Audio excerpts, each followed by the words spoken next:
Hello and welcome to Awaz News. I'm Simona Kutoni and I'll be taking you through big news across Canada.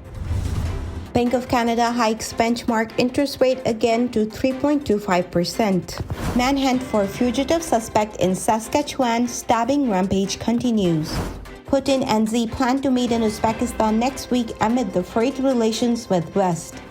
Family of Saskatchewan stabbing victims struggling with death of loved ones. Pickering School under hold and secure as police investigate nearby incident. Voting wraps up in Conservative leadership race ahead of Saturday convention. Drake and LeBron James sued for $10 million over TIFF documentary dispute. So those were the headlines. Now let's jump right into the details. The Bank of Canada hiked its trend-setting interest rate by 0.75 percentage point today, the latest move by the central bank in its mission to rein in a runaway inflation. After slashing its rate to a near zero in 2020 to help stimulate the economy in the early days of the pandemic, Canada's central bank have moved aggressively to raise lending rate to try to cool red-hot inflation, which has risen to its highest level in decades. The bank's rate impacts the rate that Canadian consumer and the businesses get from their bank on things like mortgages, line of credit, and saving account. As the year started, the bank's rate was 0.25%. After yesterday's move, it's now at 3.25%. That's the highest level for the bank's rate since early 2008, before the financial crisis. A manhunt for the fugitive suspect in Saskatchewan mass killing continues today after a tense police search yesterday came up empty. Miles Sanderson is wanted on the first-degree murder charges after Saskatchewan RCMP say a stabbing rampage on the James Smith Cree First Nation and in the nearby village of Weldon on Sunday left 10 people dead and injured 18.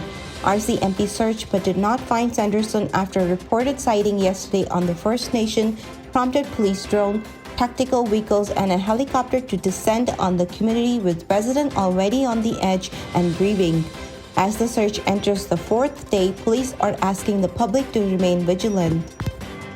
On trying to determine where he is, our investigators are working collaboratively with the RCMP investigators, and so the second we get information that suggests otherwise, that obviously will focus the investigation outwards. But we haven't been able to get any new information that leads us anywhere but the city of Regina. That's the most recent info we have. And nothing to suggest another car?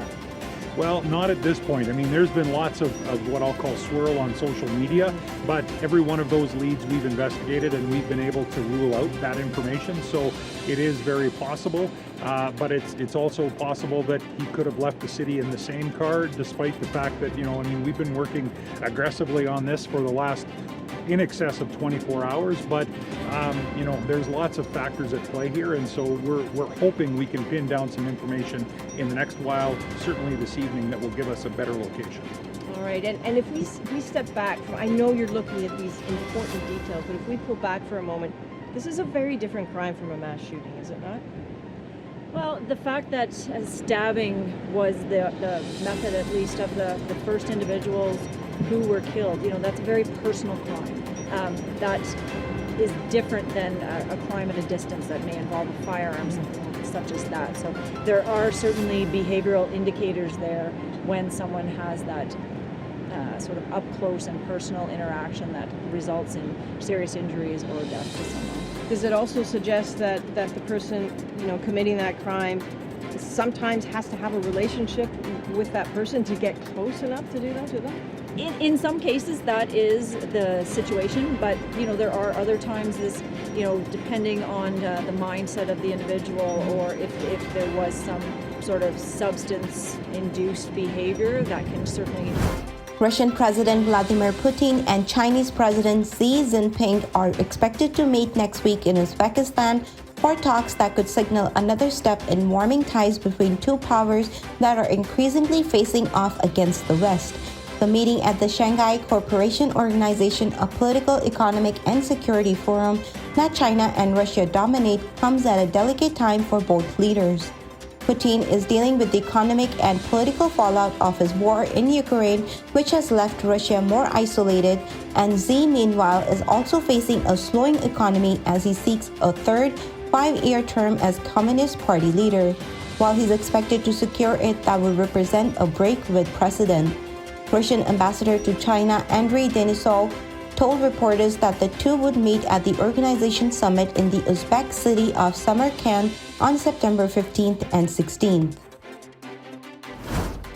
The family of Bonnie Burns and Gregory Burns, two of the victims who died after a series of stabbing in Saskatchewan on the weekend, are still trying to understand what led to the deaths of their loved ones. 10 people were left dead and another 18 injured in the James Smith Cree Nation area and in the nearby village Weldon, Saskatchewan over the Labor Day weekend. Police are still searching for the Miles Sanderson, 32, who has been charged with the first-degree murder, attempted murder, and breaking and entering.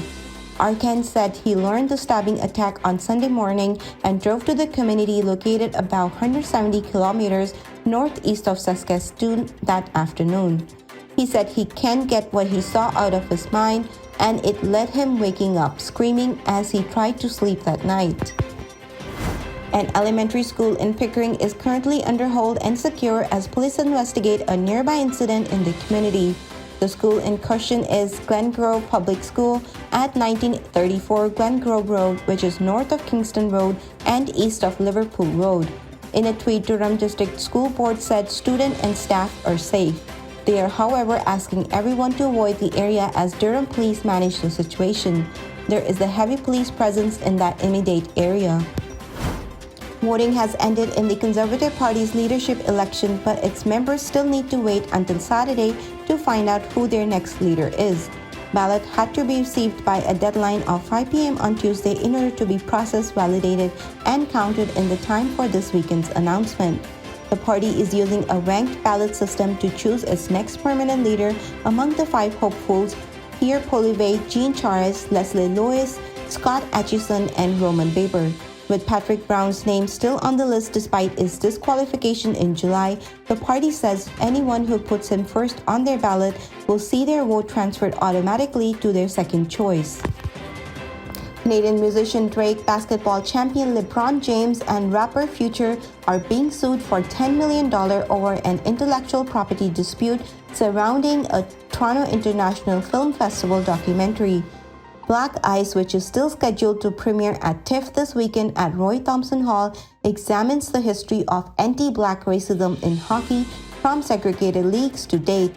On September 4th, Bill Hunter, former head of the NBA Player Association, filed a court document in New York obtained by the Awaz News, Toronto, stating that he is owed $10 million in damages along with the part of the film's profit. Prior to the conception of the documentary, Hunter sought to produce a movie based on the story and entered into agreement with the author of The Black Ice.